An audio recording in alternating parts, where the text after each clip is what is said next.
ఔజుబిల్లాహిమినషైతానిర్రజీం బిస్మిల్లాహిర్రహ్మానిర్రహీం అల్హమ్దులిల్లాహి రబ్బిల్ ఆలమీన్ వస్సలాతు వస్సలాము అలా సయ్యిదిల్ అన్బియాయి వల్ ముర్సలీన్. అస్సలాము అలైకుం వరహమతుల్లాహి వబరకాతుహు. ఫ్రెండ్స్, దర్సె ఖురాన్ తెలుగు అనువాదం శీర్షికలో ఈరోజు మనం అల్ ఆరాఫ్ సూరా 1వ ఆయత్ నుంచి చదువుదాం.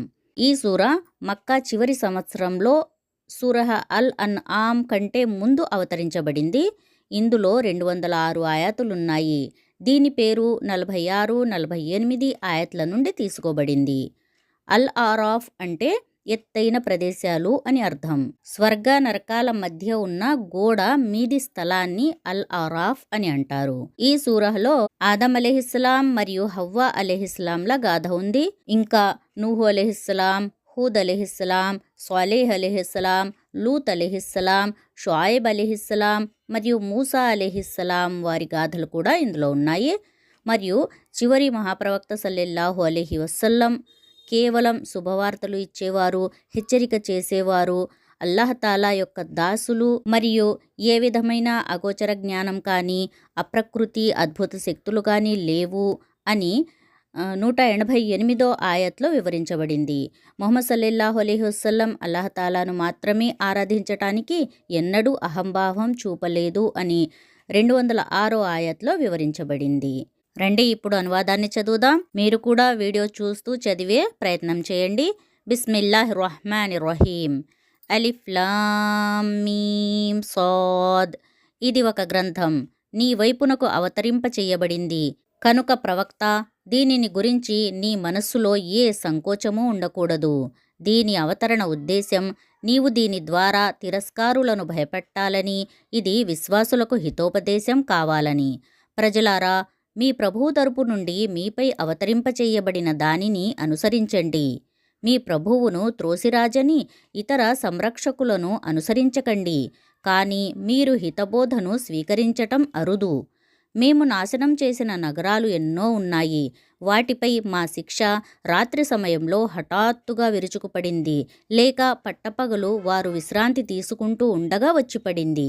వారిపై మా శిక్ష వచ్చిపడినప్పుడు మేము నిజంగానే దుర్మార్గులం అనే రోదన తప్ప వారి నోటి నుండి మరేమీ రాలేదు. కనుక ఇది తప్పకుండా జరగవలసి ఉంది. మేము ఎవరి వద్దకు ప్రవక్తను పంపామో వారిని మేము లెక్క అడుగుతాము. ఇంకా ప్రవక్తలను కూడా అడుగుతాము, వారు సందేశాన్ని అందజేసే తమ విధిని ఎంతవరకు నిర్వహించారు అని, దానికి లభించిన సమాధానం ఏమిటి అని. తరువాత స్వయంగా మేమే జరిగిన మొత్తం గాథను పూర్తి జ్ఞానంతో వారి ముందు పెడతాము. అసలు మేము ఎక్కడా లేకుండా ఉండలేము కదా. బరువు ఆ రోజున సత్యమే అవుతుంది. ఎవరి త్రాసు పళ్ళాలు బరువుగా ఉంటాయో వారే సాఫల్యం పొందేవారు. ఎవరి త్రాసు పళ్ళాలు తేలికగా ఉంటాయో వారే తమను తాము నష్టానికి గురి చేసుకునేవారు. ఎందుకంటే వారు ఆయాతుల పట్ల దుర్మార్గంగా ప్రవర్తిస్తూ ఉండేవారు. మేము మిమ్మల్ని ధరణిపై అధికారాలతో వసింపచేశాము. ఇక్కడ మీ కొరకు ఉపాధి వసతులను ఏర్పాటు చేశాము. కానీ మీరు కృతజ్ఞులు కావటం అనేది అరుదు. మేము మీ సృష్టిక్రియను ప్రారంభించాము, తరువాత మీ రూపాన్ని తీర్చిదిద్దాము. పిదప ఆదముకు సాష్టాంగపడండి అని దైవదూతలను ఆజ్ఞాపించాము. ఆ ఆదేశానుసారం అందరూ సాష్టాంగపడ్డారు. కానీ ఇబ్లీసు సాష్టాంగపడే వారిలో చేరలేదు. అల్లా, నిన్ను నేను ఆదేశించినప్పటికీ సాష్టాంగపడకుండా నిన్ను ఏ విషయం నిరోధించింది అని అడిగాడు. ఇబ్లీసు ఇలా పలిగాడు, నేను అతడికంటే శ్రేష్ఠుణ్ణి. నీవు నన్ను అగ్నితో సృష్టించావు, అతణ్ణి మట్టితో. అల్లా ఇలా సెలవిచ్చాడు, సరే అయితే ఇక్కడ్నుంచి కిందకు దిగు. ఇక్కడ నీ గొప్పతనాన్ని గురించి గర్వపడే హక్కు నీకు లేదు. వెళ్ళిపో. వాస్తవానికి నీవు తమ పరాభవాన్ని తామే కోరుకునే వారిలోని వాడవు అని అన్నాడు అల్లాహ్. ఇబ్లీసు ఇలా అన్నాడు, వారందరూ మళ్లీ లేపబడే రోజు వరకు నాకు వ్యవధినివ్వు. దేవుడు ఇలా సెలవిచ్చాడు, నీకు వ్యవధి ఉంటుంది. ఇబ్లీసు ఇలా అన్నాడు, అలాగే నీవు నన్ను మార్గభ్రష్టత్వానికి గురిచేసినట్లు నేను కూడా నీ రుజుమార్గంపై ఈ మానవుల కొరకు మాటువేసి కూర్చుంటాను. వెనుక, ముందు, కుడి, ఎడమ అన్ని వైపుల నుంచి వారిని చుట్టుముట్టుతాను. వారిలో అధిక సంఖ్యాకులను కృతజ్ఞులుగా చూడవు. అల్లా ఇలా సెలవిచ్చాడు, వెళ్ళిపో ఇక్కడ్నుంచి, నీచుడవై తిరస్కృతుడవై వారిలో నిన్ను అనుసరించే వారందరితో నిన్ను కలిపి నరకాన్ని నింపుతాను. దీనిని నమ్ము. ఆదం, నీవు నీ భార్య ఇద్దరూ ఈ స్వర్గంలో నివసించండి. ఎక్కడ ఏ వస్తువును మీ మనసు కోరినా దానిని తినండి. కానీ ఈ వృక్షం దరిదాపులకు కూడా పోవద్దు. ఒకవేళ పోయినట్లయితే దుర్మార్గులలో కలిసిపోతారు. తరువాత శైతాను వారిని మాయకు లోను చేశాడు. ఒకరిని మరొకరికి గుప్తంగా ఉన్న వారి మర్మాంగాలను వారికి బహిర్గతం చేసేందుకు. వాడు వారితో ఇలా అన్నాడు, మీ ప్రభువు మిమ్మల్ని ఈ వృక్షం వద్దకు పోవద్దని వారించటానికి కారణం మీరు దైవదూతలు అయిపోతారేమో అనేది, లేక మీకు శాశ్వతమైన జీవితం లభిస్తుందేమో అనేది తప్ప మరొకటి కాదు. ఇంకా వాడు ప్రమాణం చేసి వారితో ఇలా అన్నాడు, నేను మీ నిజమైన శ్రేయోభిలాషిని. ఈ విధంగా మోసం చేసి అతడు వారిద్దరినీ క్రమక్రమంగా తన పన్నుగడ వైపునకు త్రిప్పుకున్నాడు. చివరకు వారు ఆ వృక్షాన్ని రుచి చూడగానే వారి ఆచ్ఛాదనలు వారి ముందే తొలగిపోయాయి. అప్పుడు వారు తమ శరీరాలను స్వర్గంలోని ఆకులతో కప్పుకోసాగారు. తరువాత వారి ప్రభువు వారిని పిలిచి ఇలా అన్నాడు, నేను ఆ చెట్టు వద్దకు పోవద్దని మిమ్మల్ని వారించలేదా? శైతాను మీకు బహిరంగ శత్రువని చెప్పలేదా? వారు ఉభయులు ఇలా వేడుకున్నారు, ప్రభూ, మాకు మేము అన్యాయం చేసుకున్నాము. నీవు గనక మమ్మల్ని మన్నించకపోతే, కనికరించకపోతే మేము నిశ్చయంగా సర్వనాశనం అయిపోతాము.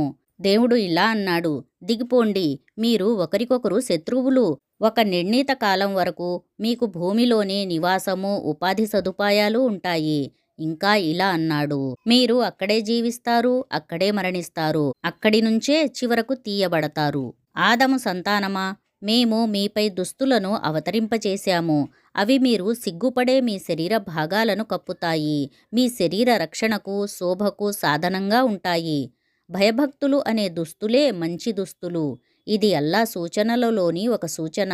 బహుశా ప్రజలు దీని ద్వారా గుణపాఠం నేర్చుకుంటారేమో. ఆదము సంతానమా, శైతాను మీ మాతాపితరులను స్వర్గం నుంచి బహిష్కరింపజేశాడు.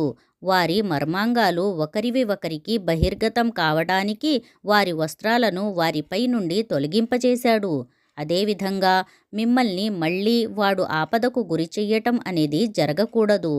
అతడు, అతడి సహచరులు మీరు వారిని చూడలేని ప్రదేశం నుండి మిమ్మల్ని చూస్తారు. మేము ఈ శైతానులను విశ్వసించని వారికి సంరక్షకులుగా చేశాము. ఏదైనా సిగ్గుమాలిన పని చేసినప్పుడు ఈ ప్రజలు ఏమంటారంటే, ఈ పద్ధతిని మా తాత ముత్తాతలు అవలంబిస్తూ ఉండగా మేము చూశాము. ఇలా చెయ్యండి అని అల్లాయే మమ్మల్ని ఆదేశించాడు. వారితో ఇలా అను, సిగ్గుమాలిన పనిని అల్లా ఎన్నటికీ ఆదేశించడు. అల్లా తరపు నుండి వచ్చాయని మీకు తెలియని ఆ విషయాలను మీరు అల్లా పేరుతో ప్రకటిస్తున్నారేమిటి? ప్రవక్త వారితో ఇలా అను, నా ప్రభువు సత్యాన్ని, న్యాయాన్ని ఆదేశించాడు. ఇంకా ఆయన ఆజ్ఞ ఏమిటంటే, మీరు ప్రతి ఆరాధనలో మీ దిక్కును సరిగ్గా అమర్చుకోండి, ఆయననే వేడుకోండి. మీ ధర్మాన్ని ఆయన కొరకే ప్రత్యేకం చేసుకొని ఆయన మిమ్మల్ని ఇప్పుడు పుట్టించిన విధంగానే మీరు మళ్ళీ పుట్టించబడతారు. ఒక వర్గానికి ఆయన రుజుమార్గం చూపించాడు, కానీ రెండో వర్గానికి మార్గభ్రష్టత్వం బాగా సరిపోయింది. ఎందుకంటే వారు అల్లాకు బదులుగా శైతానులను తమ సంరక్షకులుగా ఎన్నుకున్నారు. అయినా మేము రుజుమార్గంలోనే ఉన్నాము అని వారు భావిస్తున్నారు. ఆదము సంతానమా, ప్రతి ఆరాధనా సమయంలో మీ వస్త్రాలంకరణ పట్ల శ్రద్ధ వహించండి. తినండి, త్రాగండి, మితిమీరకండి. అల్లా మితిమీరే వారిని ప్రేమించడు. ప్రవక్త వారితో ఇలా అను, అల్లా తన దాసుల కొరకు ఉద్భవింపచేసిన మంచి వస్త్రాలను ఎవరు నిషేధించారు? ఇంకా అల్లా ప్రసాదించిన పరిశుద్ధ వస్తువులను నిషేధించింది ఎవరు? ఇలా అను, ఈ వస్తువులన్నీ ఇహలోక జీవితంలో కూడా విశ్వాసుల కొరకే. ప్రళయం నాడు ప్రత్యేకంగా వారి కొరకు మాత్రమే.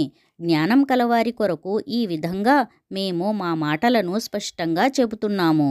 ప్రవక్త వారితో ఇలా అను, నా ప్రభువు నిషేధించినవి ఇవి: సిగ్గుమాలిన పనులు, బహిరంగమైనవి కానీ లేక గుప్తమైనవి కానీ, పాపాలు, సత్యానికి వ్యతిరేకంగా మేరమీరటం, అల్లా ఏ ప్రమాణాన్ని అవతరింపచేయకపోయినా మీరు ఇతరులను అల్లాకు భాగస్వాములుగా కల్పించటం, వాస్తవంగా అల్లాహే అన్నాడని మీకు తెలియని విషయాన్ని మీరు అల్లా పేరుతో చెప్పటం. ప్రతి జాతికి ఒక గడువు నిర్ణయమయ్యింది. ఒక జాతి గడువు పూర్తి అయినప్పుడు ఒక్క గడియార కాలం కూడా అది వెనక ముందు అవటం సంభవించదు. సృష్టి ప్రారంభంలోనే అల్లా ఈ విషయాన్ని స్పష్టం చేశాడు.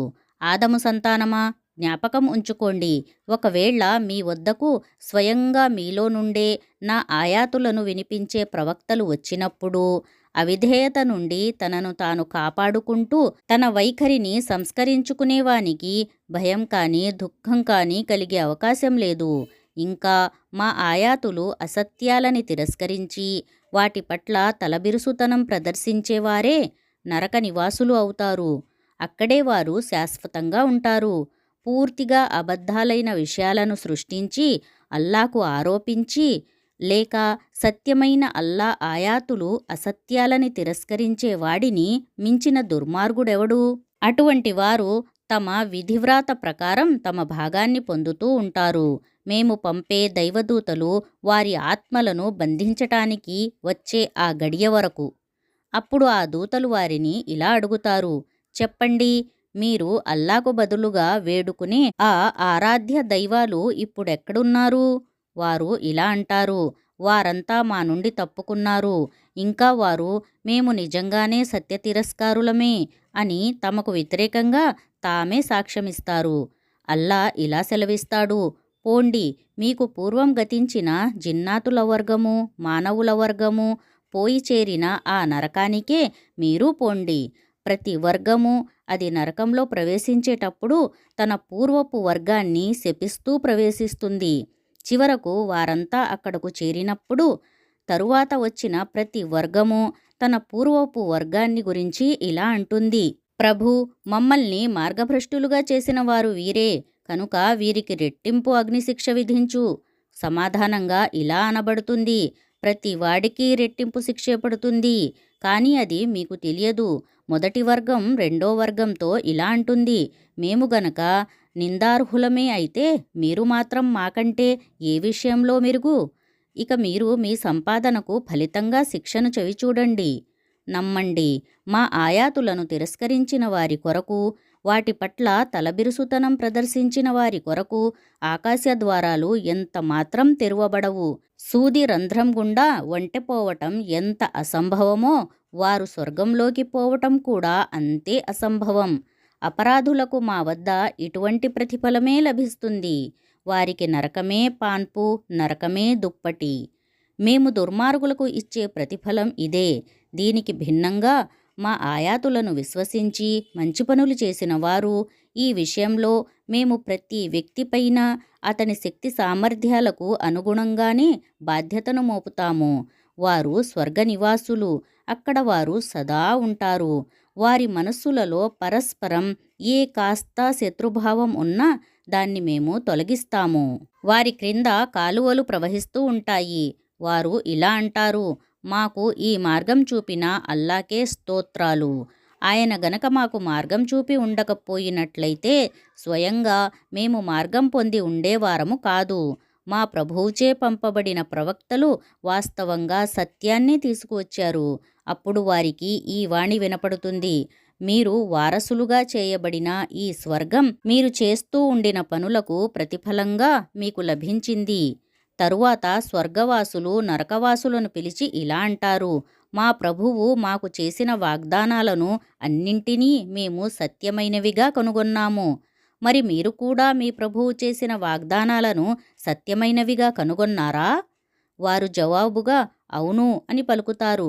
అప్పుడు ప్రకటించేవాడొకడు వారి మధ్య ఇలా ప్రకటిస్తాడు, ప్రజలను అల్లా మార్గం నుండి నిరోధించేవారు, దానిని వక్రీకరించగోరేవారు, పరలోకాన్ని తిరస్కరించేవారు అయిన దుర్మార్గులపై అల్లా శాపం అవతరించుగాక.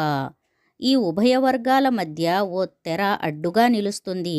దాని యొక్క ఎత్తైన ప్రదేశాల ఆరాఫ్పై మరికొందరు ప్రజలు ఉంటారు.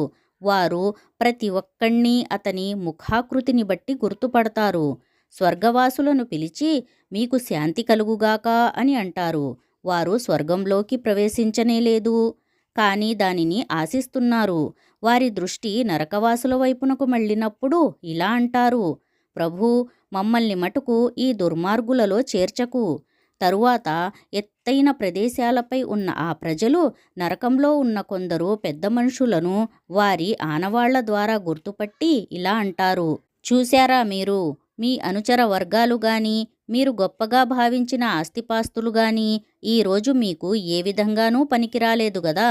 మీరు వీరికి అల్లా తన కారుణ్యాన్ని ఏమాత్రం ప్రసాదించడు అని ప్రమాణాలు చేసి అంటూ ఉండినవారే కదా ఈ స్వర్గనివాసులు.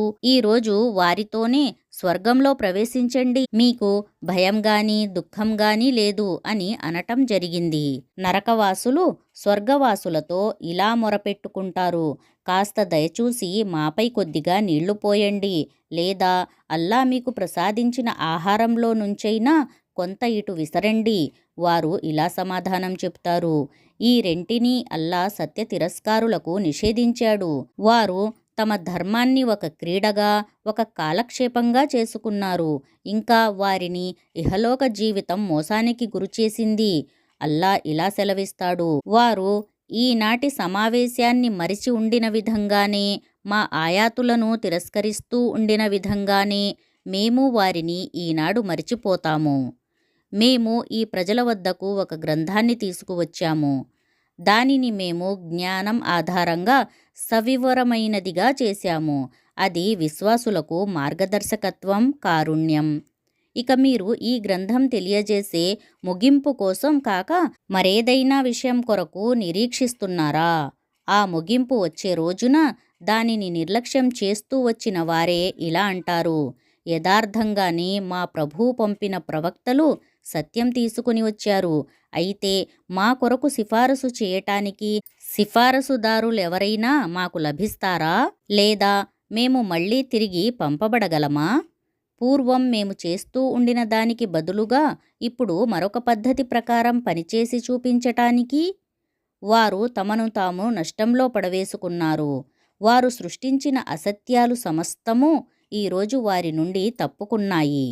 వాస్తవంగా మీ ప్రభువు అల్లాయే. ఆయన ఆకాశాలను, భూమిని 6 దినాలలో సృష్టించాడు. తరువాత తన రాజ్యపీఠాన్ని అలంకరించాడు. రాత్రిని పగటిపై కప్పివేస్తాడు. ఆ తరువాత పగలు రాత్రి వెంట పరుగు తీస్తూ ఉంటుంది. ఇంకా ఆయన సూర్యుణ్ణి, చంద్రుణ్ణి, నక్షత్రాలను పుట్టించాడు. అన్నీ ఆయన ఆజ్ఞకు కట్టుబడి ఉన్నాయి. తెలుసుకోండి, సృష్టి ఆయనదే, దానిపై ఆధిపత్యమూ ఆయనదే. అల్లా అనంతమైన శుభాలు కలవాడు, సకల లోకాలకు ప్రభువు, స్వామి. మీ ప్రభువును వేడుకోండి, విలపిస్తూనూ గోప్యంగాను. నిశ్చయంగా ఆయన మితిమీరి మెలిగే వారిని ప్రేమించడు. ధరణి సంస్కరణ జరిగిన తరువాత దానిపై సంక్షోభాన్ని సృష్టించకండి. దేవుడినే వేడుకోండి, భయంతోనూ ఆశతోనూ. నిశ్చయంగా అల్లా కారుణ్యం రుజువర్తనులకు దాపులోనే ఉంది. తన కారుణ్యానికి ముందుగా శుభవార్తలను మోసుకుపోయే వాయువులను పంపేది అల్లాయే. తరువాత అవి నీటితో నిండిన మేఘాలను ఎత్తుకుని పోయేటప్పుడు వాటిని నిర్జీవంగా పడి ఉన్న ఏ ప్రదేశం వైపునకైనా కదలిస్తాడు. అక్కడ వర్షం కురిపించి ఆ మృతభూమి నుండే రకరకాల పళ్లను వెలికి తీసుకొస్తాడు. చూడండి, ఈ విధంగా మేము మృతులను నిర్జీవ స్థితి నుండి ఉద్భవింపచేస్తాము. బహుశా మీరు దానిని చూసి అయినా గుణపాఠం నేర్చుకుంటారేమో అని. మంచి నేల తన ప్రభువు ఆదేశానుసారం పుష్కలంగా పంటనిస్తుంది. చెడ్డ నేలలో నాసిరకం పంట తప్ప మరేమీ పండదు. కృతజ్ఞతలు చూపేవారి కొరకుగాను మేము ఈ విధంగా సూచనలను మాటిమాటికి వివరిస్తూ ఉంటాము. మేము నూహును అతని జాతి వద్దకు పంపాము. అతను ఇలా అన్నాడు: నా జాతి సోదరులారా, అల్లాను ఆరాధించండి. ఆయన తప్ప మీకు మరొక దేవుడు లేడు. మీ విషయంలో ఒక భయంకర దినం నాటి శిక్షను గురించి నేను ఆందోళన పడుతున్నాను.